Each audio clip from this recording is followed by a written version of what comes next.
Men are not animals. Wait, men are not all animals. I'm sure some of them are. And then many of my young interlocutors spoke of the question, responded to the question, what does it mean to be a Catholic man, by stating that they need to be religious and engaged in evangelization, and that it is difficult, evangelization is difficult when you're being ridiculed and faced with contempt. And with the young people, there is a bonus theme.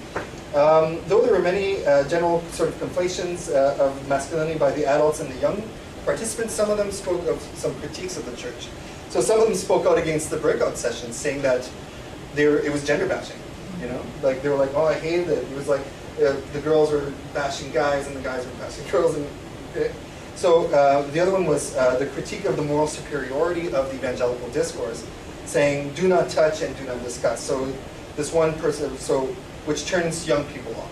So that's a critique that he had, but it also kind of comes through the general evangelical Catholic discourse. And then the final one was that there's a feminization of the church. There's too many women in the church, in a sense. That young men are not being engaged and are thus marginalized from the faith, right?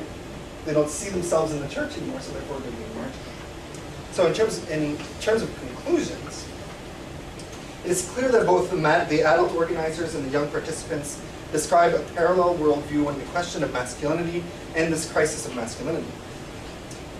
Responses reflect a conservative Catholic perspective that focuses on a moderate distrust of social mores and influences, a traditional interpretation of masculine roles and tendencies, and an emphasis on chastity and gendered complementarity, and the virtue of active religious engagement.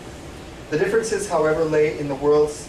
So the differences in which, that's how they're similar, but the differences in which they're between the two groups is the worlds that they inhabit. Between young adults, you know, we're talking about the age cohort or whatever, the young adults and these young teenagers. So where on the one hand, organizers are assured in the worldview due to their age, experience, and expertise, young participants are reflecting the immediacy of a world of conflicting values, raw engagement in gender norms and sexual behaviors, peer pressure and self-esteem, groupthink, and marginalization. So all these different elements that come into play in their day-to-day lives of young people, which as researchers is incredible, right? So I'll just put that out there. This puts these young teenagers into sort of a fluid position between the categories of socio-political positioning and allows them the room, for example, to criticize the evangelical Catholic, so to criticize the conference and the church, you know, so it allows them to be critical of what's going on and for its shortcomings. Youthful engagement. So ultimately, as an evangelical Catholic force, these adults and teams together, they are sort of expressing a worldview of marginalization and difference that describes an identity politics.